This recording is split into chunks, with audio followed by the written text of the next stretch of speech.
নারীদেরকে এবং সাধারণ মহিলাদেরকে মসজিদে আসতে স্পষ্টভাবে নিষেধ করেছেন। কিসের ভিত্তিতে? উসুলের ভিত্তিতে।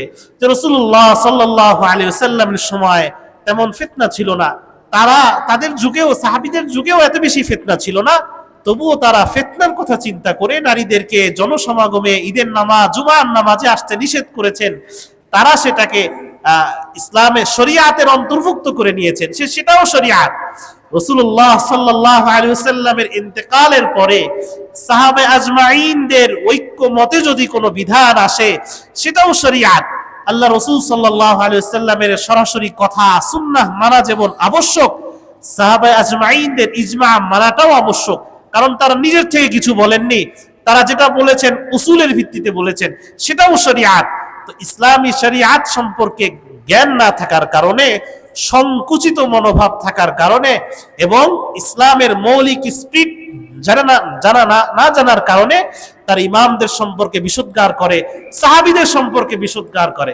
তো যেটা বলছিলাম যে সাহাবীদের ব্যাপারে কোনো কথা বলার আগে, শরিয়াতের ব্যাপারে কোনো কথা বলার আগে আপনাকে যথেষ্ট সেই বিষয়ে জানাশোনা থাকতে হবে, ইসলামের মৌলিকতা বুঝতে হবে। যারা মুহাক্কিকিন উলামায়ে কেরাম, যারা সাহাবা আজমাইনদের সান্নিধ্য পেয়েছেন, সেই ইমামগণ, তাদের বিরুদ্ধে কথা বলার আগে আপনাকে সতর্ক হতে হবে। আপনাকে গভীর জ্ঞান অর্জন করতাম, মন চাইলো বলে দিলাম, কারো একটা কথা শুনে বলে দিলাম না। কোন ক্ষেত্রে আমার ঈমানও চলে যেতে পারে। আমি শরিয়াত সম্পর্কে আমি একটা হাদিস জানি, আমি বলে দিলাম, এর বিপরীতে অন্য একটা হাদিস আসলো, আমি বলে দিলাম যে না, এটা হাদিসেই নাই, সেটাকে অস্বীকার করে বসলাম সংকুচিত দৃষ্টিভঙ্গির কারণে, তখন তো গুনাহ হয়ে গেল, আল্লাহ রাসূল সাল্লাল্লাহু আলাইহি ওয়াসাল্লামকে অপবাদ হয়ে গেল। কিন্তু যারা মুহাক্কিকিন উলামায়ে কেরাম, তারা জানেন যে হ্যাঁ, এই বিষয়ে একাধিক হাদিস আছে, কোন হাদিস পারস্পরিক সাংঘর্ষিক, উলামায়ে কেরাম তখন একাধিক হাদিসের ব্যাপারে তারজিহ করেছেন, কোনটাকে প্রাধান্য দিয়েছেন, যেটাকে প্রাধান্য দেন নাই সেটাকে অস্বীকার করেন নাই, সেটাকে অন্য ক্ষেত্রে প্রয়োগ করেছেন। যেমন আমি একটা উদাহরণ দিই, ভিতরের নামাজ 3 রাকাতের কথা আসছে, 1 রাকাতের কথাও হাদিসে আসছে, তো উলামায়ে কেরাম নিষেধ করেন, মানে বাতিল করে দেননি, বলেছেন হ্যাঁ 1 রাকাত আল্লাহ রাসূল সাল্লাল্লাহু আলাইহি সাল্লাম বিশেষ সময় পড়েছেন, জিহাদের ময়দানে পড়েছেন। কিন্তু কিবারে সাহাবী থেকে প্রমাণিত হয় যে স্বাভাবিক সময়ে তিনি মসজিদে নববীতে স্বাভাবিক সময় তিনি 3 রাকাত পড়েছেন। তো এই যে আমি যে অন্য একটা মতকে না মানলাম, সেটাকে তো অস্বীকার করলাম না, সেটাকে আমি তারজিহ দিলাম, একটি থেকে আরেকটাকে প্রাধান্য দিলাম। উলামায়ে কেরাম এই কাজ করে। কিন্তু যারা জানে না, যারা এই বাংলা বই পড়ে অনলাইন থেকে লেকচার শুনে আন্তাজে ফতোয়া দেয়, তারা কি করে? তার একটা আমলকে রেখে আর বাকি আমলগুলোকে অস্বীকার করে। সেটা যে আল্লাহ রাসূল সাল্লাল্লাহু আলাইহি ওয়াসাল্লাম থেকে আসা, সেটা অস্বীকার করে। এই অস্বীকার করার কারণে সে ভুলের মধ্যে থাকে।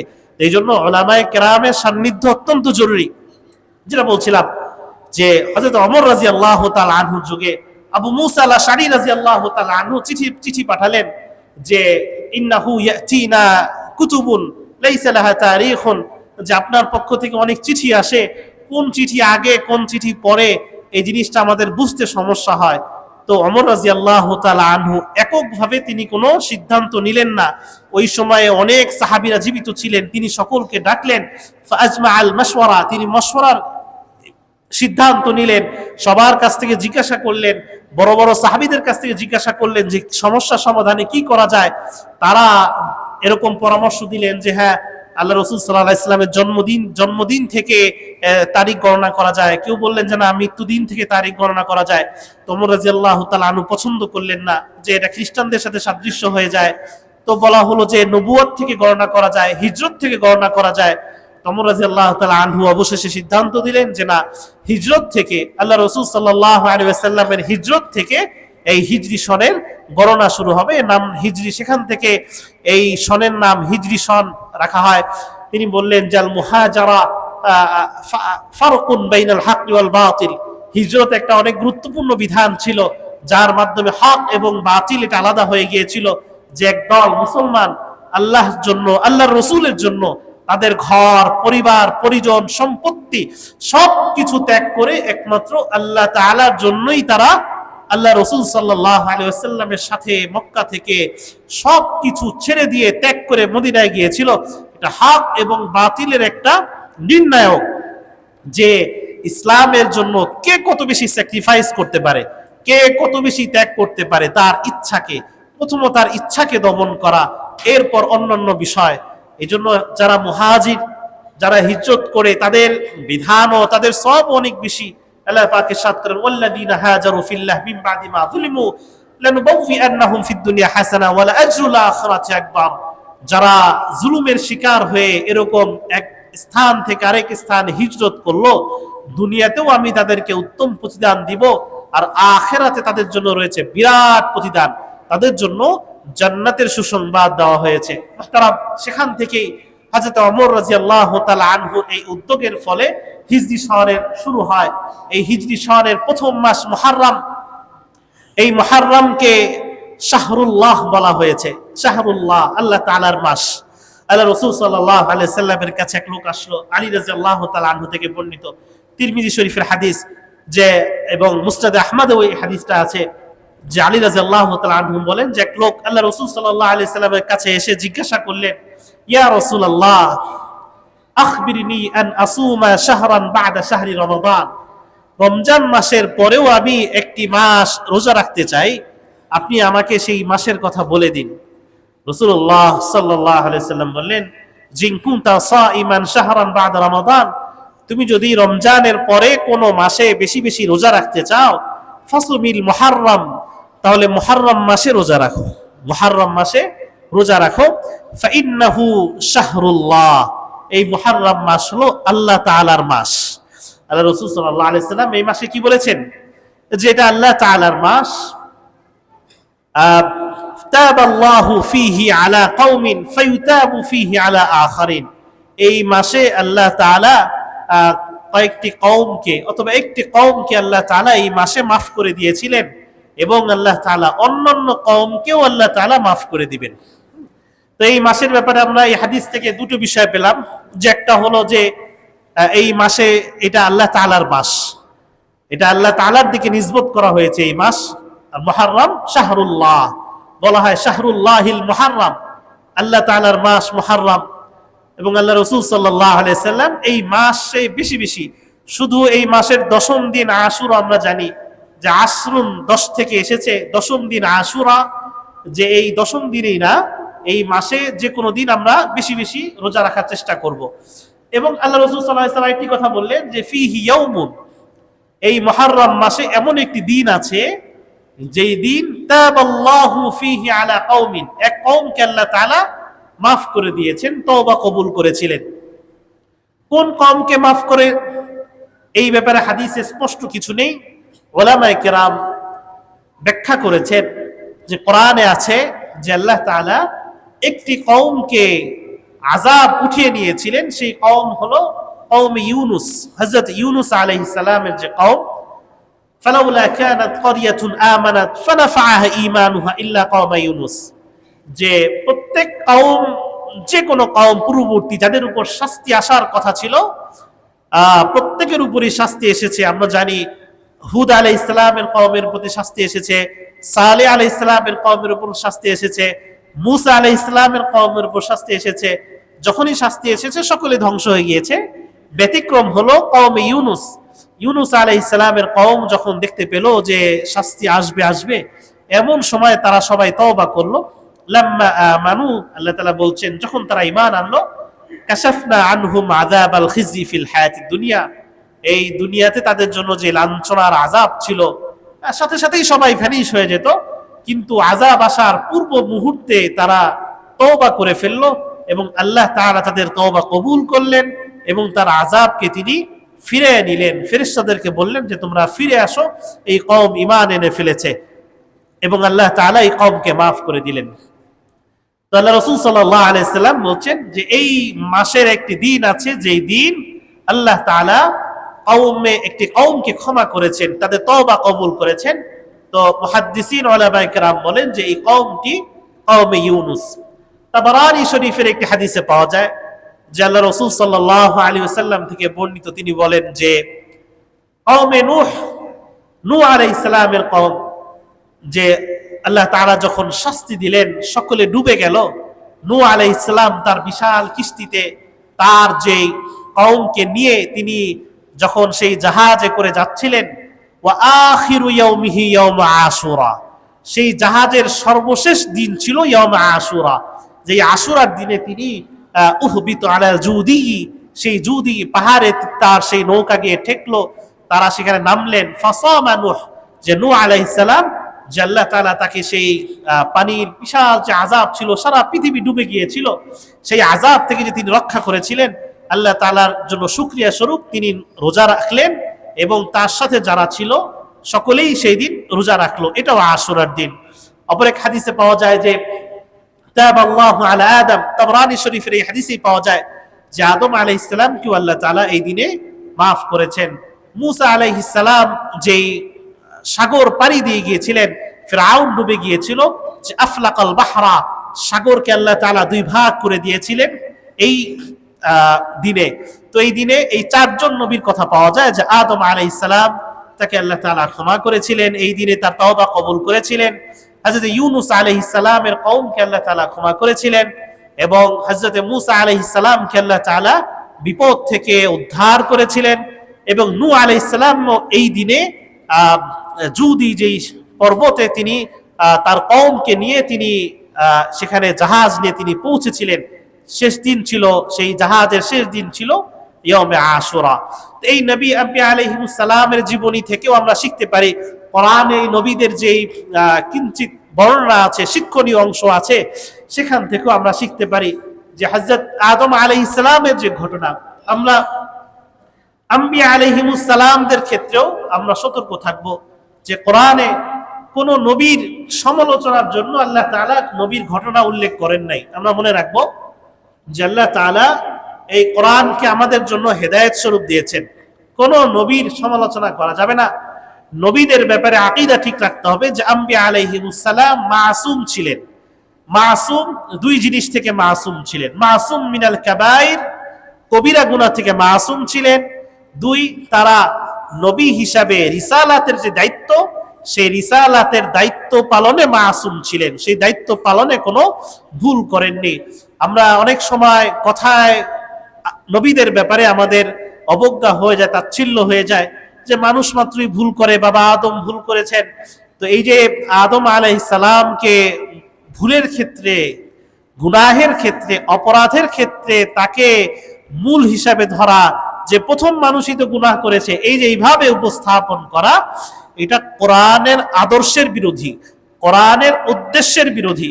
কেউ বলতে পারে যে না, আমি তো কোরআনে পড়েছি যে কোরআনে আছে আদম আলাইহিস সালাম অন্যায় করেছিলেন, ফাসা আদামু রাব্বাহু ফাগাওয়া। এটা যদি বলা নিষেধ হয় তাহলে কোরআনে কেন আছে?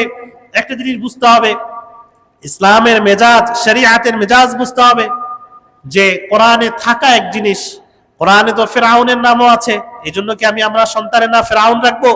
থাকা এক জিনিস, উদ্দেশ্য ভিন্ন জিনিস। কোরআনে আদম আলাইহিস সালামের যে ঘটনা, জান্নাতে সেই শয়তানের কথায় ফল খাওয়ার ঘটনা, তারপর দুনিয়াতে ফেরত আসা, এটা আদম আলাইহিস সালামের ভুল বর্ণনার উদ্দেশ্যে কোরআনে আসে নেই। শাহ ওলিউল্লাহ মুহাদ্দিসি দেহলভী রাহমাতুল্লাহ বলেছেন যে ইমানের সংজ্ঞাও তিনি বলেছেন যে কোরআনের আয়াতকে আল্লাহ তাআলা যে উদ্দেশ্যে এনেছেন, সেই উদ্দেশ্যে বর্ণনা করা, সেই উদ্দেশ্যে বিশ্বাস করার নাম ঈমান। যে ইসলাম কোন একটি ঘটনা যেটা বলছে, কোরআনে যে আলোচনা আসছে, সেই আলোচনার উদ্দেশ্য কি, উদ্দেশ্য বুঝতে হবে। আল্লাহ তাআলা তো আদম আলাইহিস সালাম ভুল করেছিলেন, তাই তোমরাও ভুল করতে পারো, এই উদ্দেশ্যে কোরআনে আসে নাই। কোরআনে কি জন্য আসছে? আপনি যখন খুলবেন, সেই ঘটনা পড়বেন, দেখবেন যে কোরআনে আম্বিয়া আলাইহিমুস সালামের যখনই কোনো ঘটনা আসছে, সেই ঘটনার শুরু হয়েছে প্রশংসা দ্বারা, শেষও হয়েছে প্রশংসা দ্বারা। তো যেই ঘটনা শুরুতেও প্রশংসা, শেষেও প্রশংসা, সেই ঘটনা কিভাবে দোষ বর্ণনা হয়? আল্লাহ তাআলা বলেন নি'মাল আবদ ইন্নাহু আওয়াব, অমুক নবী কতই না উত্তম, অমুক, আল্লাহ তাআলা প্রশংসা করেছেন। আপনি সূরা বাকারা খুলে দেখেন যে আদম আলাইহিস সালামের যখন সেই ঘটনা আসলো যে আল্লাহ তাআলা তাকে জান্নাত থেকে দুনিয়াতে পাঠিয়ে দিলেন, যেখানে আসছে ফাতালাক্কা আদামু মির রাব্বিহি কালিমাত ফাতাবা আলাইহি, যে আদম আলাইহিস সালাম সেই কিছু কালিমা উচ্চারণ করলেন, আল্লাহ তাআলা তার তওবা কবুল করলেন। তো আদম আলাইহিস সালামের ঘটনা আসছে গুনাহের শিক্ষা দেওয়ার জন্য না, নবীরা গুনাহ করেন সেটা আমাদেরকে জানানোর জন্য না, বরং এসেছে যে আম্বিয়া আলাইহিমুস সালামের সাথে আল্লাহ তাআলার সম্পর্ক কেমন ঘনিষ্ঠ ছিল, তারা কিভাবে আল্লাহ তাআলার সাথে সম্পর্ক রক্ষা করেছেন বিভিন্ন মুসিবতের সময়, তারা কিভাবে আল্লাহ তাআলার সাথে কথোপকথন করেছেন। নবীদের কথাই দোয়া, আল্লাহ তাআলার সাথে তারা যেই কথা বলেছেন প্রত্যেকটা কথাই দোয়া। আদম আলাইহিস সালাম বললেন, রব্বানা যালামনা আনফুসানা ওয়া ইল্লাম তাগফির লানা ওয়া তারহামনা লানাকুনান্না মিনাল খাসিরিন। যে আদম আলাইহিস সালাম আল্লাহ তাআলার প্রতি অভিমুখী হয়ে, আল্লাহ তাআলার প্রতি অভিমুখী হয়ে তিনি যে এই কালিমা উচ্চারণ করেছিলেন, এই কালিমা শিক্ষা দেওয়ার জন্য, তওবার শিক্ষা দেওয়ার জন্য কোরআনে আদম আলাইহিস সালামের উল্লেখ আছে। কোরআনে আদম আলাইহিস সালামের ভুলের কথা উল্লেখ আছে, তওবার কথা উল্লেখ আছে। কিন্তু আপনি যখন বর্ণনা করবেন, আপনি যখন এই ঘটনা বর্ণনা করবেন, আপনাকে কোরআনের উদ্দেশ্য মোতাবেক বর্ণনা করতে হবে। তাফসীর করলেই হইল না, আমি বঙ্গানুবাদ বললেই তাফসীর হলো না। আল্লাহ তাআলা এই ঘটনাকে কোরআনে কেন এনেছেন সেই উদ্দেশ্যের ব্যতিরেকে যদি হয় সেটা ভুল তাফসীর। সেই কেউ যদি এভাবে বর্ণনা করে, ভুল বর্ণনা করে, তাহলে সে কোরআন তাফসীর করার পরও গুনাহগার হবে, সেটা দলালাত হবে। আল্লাহ তাআলা বলেন, ইয়াহদি বিহি মান ইয়াশা ওয়া ইউদিল্লু মান ইয়াশা। এই কোরআন দ্বারাই আল্লাহ তাআলা কাউকে হিদায়াত করেন, এই কোরআন দ্বারাই কাউকে আল্লাহ তাআলা গোমরাহ করেন। কেউ যদি কোরআন পড়তে গিয়ে, তাফসীর করতে গিয়ে নবীদের ভুল খুঁজে পায়, তাহলে এই কোরআন দ্বারাই সে গোমরাহ হলো। কেউ যদি আসল আল্লাহ তাআলা যেটা উদ্দেশ্য করেছেন সেটা বুঝে, তো এই কোরআন থেকে সে হিদায়াত পেল। তো আদম আলাইহিস সালামকে আল্লাহ তাআলা এই দিনে তার তওবা কবুল করেছেন। কোরআনে আদম আলাইহিস সালামের ঘটনা কেন এসেছে? তওবার শিক্ষার জন্য, দোয়া শেখানোর জন্য, আল্লাহ তাআলার সাথে তার প্রিয় বান্দাদের সম্পর্ক শেখানোর জন্য। ওলামায়ে কেরাম অনেকভাবে ব্যাখ্যা করেন যে মুহাব্বতের একটা উদ্দেশ্য এটাই যে তাকে যদি দূরে না নেয়, মুহাব্বত কিভাবে বুঝবেন? আল্লাহ তাআলা তো এটাই চেয়েছিলেন যে বান্দা তার প্রতি অভিমুখী হোক, তার কাছে চাক। আদম আলাইহিস সালাম যদি জান্নাতে থাকতেন, আমরাও জান্নাতে থাকতাম, তাহলে ফেরেশতারা তো ছিলই। মানুষ যে উদ্দেশ্যের, আল্লাহ তাআলার উদ্দেশ্যই ছিল এটা যে বান্দা তার মধ্যে গুনাহের বিভিন্ন থাকবে, আগ্রহ থাকবে, কিন্তু সে গুনাহ না করে আল্লাহ তাআলার অবাধ্য না হয়ে আল্লাহর অভিমুখী হবে। তো এটা তো আল্লাহ তাআলারই প্ল্যান ছিল। আমি কিভাবে নবীদের ব্যাপারে বিশুদ্ধগার করি? কোন আম্বিয়া আলাইহিমুস সালাম, কোন নবীর ব্যাপারে বিশুদ্ধগার করা যাবে না। তো আদম আলাইহিস সালামের যে ঘটনা কোরআনে আছে, সেখান থেকে আমরা শিখতে পারি যে আল্লাহ তাআলার কাছে কায়ে মনোবাক্যে যদি কিছু চাওয়া হয়, আল্লাহ তাআলা সেটা কবুল করেন, আল্লাহ তাআলা শুনেন। আমি কেন এই কথা বলি যে প্রথম মানুষ গুনাহ করেছে, মানুষ গুনাহ করতে পারে, এইটা কেন বলি না যে প্রথম মানুষকে আল্লাহ তাআলা তার তওবা কবুল করেছেন, প্রথম মানুষের আল্লাহ তাআলা কথা শুনেছেন, আল্লাহ তাআলা আমারও কথা শুনবে। আমি কেন এটা বলি না যে আদম আলাইহিস সালামের তওবা আল্লাহ তাআলা কবুল করেছেন, আল্লাহ তাআলা আমারও তওবা কবুল করবেন। তখন যে আল্লাহ ছিলেন, এখনো আছেন। আদম আলাইহিস সালাম দোয়া করেছিলেন, রব্বানা যালামনা আনফুসানা ওয়া ইল্লাম তাগফির লানা ওয়া তারহামনা লানাকুনান্না মিনাল খাসিরিন। হে আল্লাহ, আমরা তো নিজেদের উপর জুলুম করে ফেলি, আপনি যদি ক্ষমা না করেন, ওয়া ইল্লাম তাগফির লানা ওয়া তারহামনা, আপনি যদি ক্ষমা না করেন, আপনি যদি রহম না করেন, তাহলে আমরা তো ক্ষতিগ্রস্ত হয়ে যাব। তো এই দোয়া আমরা করব, এই দোয়ার ভাব বুঝবো। তওবার যে মূল উদ্দেশ্য, নিজে অনুতপ্ত হওয়া, আল্লাহ তাআলার কাছে ছোট হওয়া, আল্লাহ তাআলার কাছে অনুতপ্ত হয়ে অনুশোচনার সাথে নিজের কৃতকর্মের জন্য দোয়া করা এবং মাফ চাওয়া, এবং এই প্রতিজ্ঞা করা যে আল্লাহ, আমি আর এই গুনাহ করব না, আর আমি হারামের দিকে যাব না। এইভাবে যখন কেউ তওবা করে, অবশ্যই আল্লাহ তাআলা সেই তওবা শুনেন এবং আল্লাহ তাআলা কবুল করেন। একইভাবে নূহ আলাইহিস সালামের যে ঘটনা আসছে, সেখানেও আমাদের জন্য শিক্ষা আছে। নূহ আলাইহিস সালাম আল্লাহ তাআলাকে দোয়া করেছেন, রব্বি আন্নী মাগলুবুন ফান্তাসির, হে আল্লাহ, আমি তো পরাজিত, আমি আর পারছি না, আপনি আমাকে সাহায্য করুন। আল্লাহ তাআলা তাকে সাহায্য করেছেন। সারা পৃথিবীকে আল্লাহ তাআলা ডুবিয়ে দিলেন, শাস্তি দিলেন, কিন্তু নূহ আলাইহিস সালামকে আল্লাহ তাআলা বিশেষ রহমতে, তার সেই আল্লাহ তাআলা বিশেষ করুণার ফলে আল্লাহ তাআলা সেই কওমকে উদ্ধার করলেন। সেখানে সবাই ছিল, কিন্তু নূহ আলাইহিস সালাম তার ঘরের লোকেরাই তার কথা শুনলো না। তার এক ছেলে তার কথা শুনেনি। সে কি বলল? সে বলল, সাআবি ইলা জাবালি ইয়াসিমুনি মিনাল মা, আমি পাহাড়ের উপরে উঠব, এই পাহাড় আমাকে পানি থেকে রক্ষা করবে। বন্যা হচ্ছে, বৃষ্টি হচ্ছে, আমি পাহাড়ের উপর উঠব। তার স্ত্রীও তার কথা শুনলো না। আল্লাহ তাআলা স্ত্রীকে তুলনা দিলেন, যেটা কাফেরদের উদাহরণ। দরাবাল্লাহু মাসালাল লাযিনা কাফারু ইমরাআতা নূহ কানাত তাহতা ইবাদাতি সালিহিন, যে তারা আমার দুই বান্দার অধীনে ছিল, লূত আলাইহিস সালামের স্ত্রী এবং নূহ আলাইহিস সালামের স্ত্রী, তারা দুজনই জাহান্নামী। তো তার ছেলে যখন বলল যে সাআউই ইলা জাবালি ইয়াসিমুনি মিনাল মা, যে আমি পাহাড়ে আশ্রয় নিব, নূহ আলাইহিস সালাম বলে লা আসিমাল ইয়াউমা মিন আমরিল্লাহ ইল্লা মান রাহিম, আজকে পাহাড়ও তোমাকে রক্ষা করতে পারবে না। লা আসিমাল ইয়াউমা মিন আমরিল্লাহ ইল্লা মান রাহিম, যে আজকে কোনো পাহাড় কোনো কিছুই তোমাকে আজকে রক্ষা করতে পারবে না। যখন পানি আসলো, পানি বাড়তে বাড়তে সেই পাহাড়ও ডুবে গেল, তার স্ত্রী সন্তান সে আযাবের মধ্যে নিপতিত হলো। তাহলে এর দ্বারা আমরা কি বুঝলাম? যে আল্লাহ তাআলা যদি আমাকে শাস্তি দিতে চান, আল্লাহ তাআলা যদি আমাকে গুমরাহ করতে চান, কেউ আমাকে হিদায়াত দিতে পারবে না। তো বেশি বেশি আল্লাহ তাআলা রহমতে তালাশ করা, আল্লাহ তাআলা রহমতে তালাশ করা। আম্বিয়া আলাইহিমুস সালাম কিভাবে আল্লাহ তাআলাকে ডাকতেন, ইয়াদউনা রাব্বাহুম রাগাবান ওয়া রাহাবা। সূরা আম্বিয়াতে আল্লাহ তাআলা অনেক নবীর আলোচনা করলেন, আলোচনার ফিনিশিং এইভাবে টানলেন, ইয়াদউনা রাব্বাহুম রাগাবান ওয়া রাহাবা, যে আমার যারা প্রিয় বান্দা, এই যে আম্বিয়া আলাইহিমুস সালাম নবীগণ, তারা আমাকে ডাকতো ভয়ের সাথে, ভালোবাসার সাথে। আল্লাহ তাআলাকে তারা যেমন সর্বোচ্চ ভয় করতেন, একইভাবে সর্বোচ্চ ভালোবাসতেন। তো কোরআনে নবীদের যে ঘটনাগুলো আসছে, সেই ঘটনাগুলো আসছে আমাদের শিক্ষার জন্য, হেদায়েতের জন্য। এই আদম আলাইহিস সালামের কথা, নূহ আলাইহিস সালামের কথা, প্রত্যেকটা নবীর কথা। তো যেই আলোচনা থেকে আলোচনা আসলো যে রাসূলুল্লাহ সাল্লাল্লাহু আলাইহি ওয়াসাল্লাম বলেন যে এই যে মাস মুহররম, এই মুহররম মাসের মধ্যে একটি দিন আছে, যেই দিনে আল্লাহ তাআলা পূর্ববর্তী অনেক কওমকে ক্ষমা করেছেন। ফায়ুতাবু ফীহি আলা আখারিন, আল্লাহ রাসূল সাল্লাল্লাহু আলাইহি ওয়াসাল্লাম বলছেন সেই পূর্ববর্তীদের ক্ষমা করেছেন, পরবর্তীদের ক্ষমা করবেন এমনটা না, বরং আল্লাহ তাআলা পরবর্তীদেরকেও আল্লাহ তাআলা ক্ষমা করবেন। যেমনি ভাবে ইউনূস আলাইহিস সালামকে আল্লাহ তাআলা ক্ষমা করেছিলেন, সেই আয়াতের পরবর্তী আছে ফাস্তাজাবনা লাহু, যে আমি এর পরেও কেউ যদি আমার কাছে দোয়া করে, আমার কাছে বিপদ থেকে উদ্ধার চায়, আমি তাকেও রক্ষা করব। ওয়া কাযালিকা নুনজিল মুমিনিন, আর আমি এভাবেই মুমিনদেরকে বিপদ থেকে উদ্ধার করি। তো এই মাসের একটি আমল, সেটা হলো যে অন্যান্য আমলের পাশাপাশি যে আমরা রোজা রাখবো, বিশেষ করে আশুরার দিনের রোজা। আর এই রোজা রাখার ব্যাপারে আল্লাহ রাসূল সাল্লাল্লাহু আলাইহি ওয়াসাল্লামের পক্ষ থেকে এসেছে যে দুটো রোজা রাখা। আল্লাহ রাসূল সাল্লাল্লাহু আলাইহি ওয়াসাল্লামের কাছে যখন বলা হলো যে কাফেররা এই দিনকে অনেক বেশি মহব্বত করে, তাজিম করে, তাহলে তিনি বললেন যে আগামী বছর আমি তাহলে ৯ তারিখেও রোজা রাখবো। কিন্তু এর পরের বছর আসার আগেই রাসূলুল্লাহ সাল্লাল্লাহু আলাইহি ওয়াসাল্লামের ওফাত হয়ে যায়। তো আব্দুল্লাহ ইবনে আব্বাস রাদিয়াল্লাহু আনহু বলেন যে সুমুত তাসিআ ওয়াল আশির ওয়া খালিফুল ইয়াহুদ, তোমরা ৯ এবং ১০ রোজা রাখো।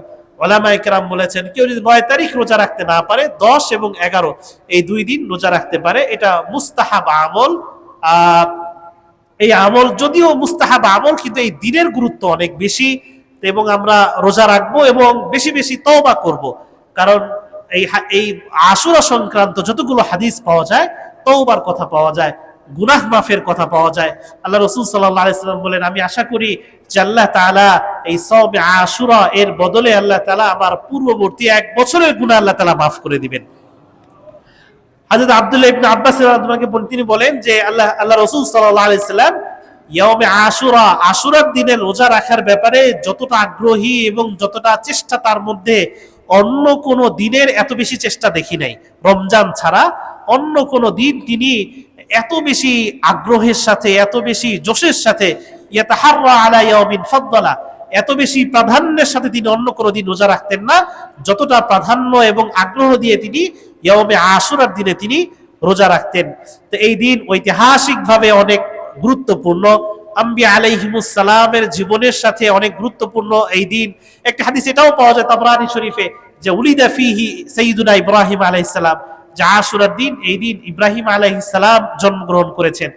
এছাড়াও আমি যা বললাম কয়েকজন নবীর কথা, এছাড়াও আরো অনেক কিছু পাওয়া যায় যেগুলো হাদিস দ্বারা প্রমাণিত না, যেগুলো বিভিন্ন ইসরায়েলি রিওয়ায়াত থেকে এসেছে। তো আমরা যতটুকু জানলাম যে মুহররম মাস এটা অত্যন্ত ফজিলতপূর্ণ মাস, এটাকে শাহরুল্লাহ বলা হয়েছে, আল্লাহ তাআলার মাস বলা হয়েছে, এবং রাসূলুল্লাহ সাল্লাল্লাহু আলাইহি ওয়াসাল্লাম এই দিন অত্যন্ত আগ্রহের সাথে রোজা রাখতেন। আরেকটা জিনিস জানলাম যে ইহুদিরাও যেহেতু এই দিন রোজা রাখতো, তাদের সাথে সাদৃশ্য না করার স্বার্থে, যদি ইবাদতের ক্ষেত্রে তাদের সাথে সাদৃশ্য না করা যায়, তাহলে দুনিয়াবি ক্ষেত্রে সাদৃশ্য করা যাবে। এই হাদিস থেকে তো এটাও আমাদের শিক্ষণীয়। আমি ৯, ১০ বা ১০, ১১ রোজা রাখবো, আল্লাহ রাসূল সাল্লাল্লাহু আলাইহি ওয়াসাল্লাম বললেন যে না, ইহুদের সাথে সাদৃশ্য রাখা যাবে না। এটা তো ইবাদত, রোজা রাখা। যদি আমরা চিন্তা করি, যদি রোজা রাখার মতো একটা ইবাদতের ক্ষেত্রে সাদৃশ্য না রাখা যায়, আমি কিভাবে তাদের কালচারের সাথে সাদৃশ্য রাখছি, তাদের খাবারের ক্ষেত্রে সাদৃশ্য রাখছি, তাদের চুল কাটার ব্যাপারে সাদৃশ্য রাখছি, তাদের পোশাকের ব্যাপারে সাদৃশ্য রাখছি, তাদের খেলাধুলা, তাদের গান বাজনা, এগুলো নিয়ে ডুবে আছি। আল্লাহ রাসূল সাল্লাল্লাহু আলাইহি ওয়াসাল্লাম রোজার মতো একটা ইবাদতের ক্ষেত্রে সাদৃশ্য রাখতে নিষেধ করেছেন। চিন্তা করি। আল্লাহ তাআলা আমাদের যা শুনলাম আমল করার তৌফিক দান করুক। আল্লাহ তাআলা আমাদের সমস্ত গুনাহ মাফ করে আল্লাহ তাআলা আমাদের তওবাকে কবুল করুক। আমিন। ওয়া আখিরু দাওয়ানা আলহামদুলিল্লাহি রাব্বিল আলামিন।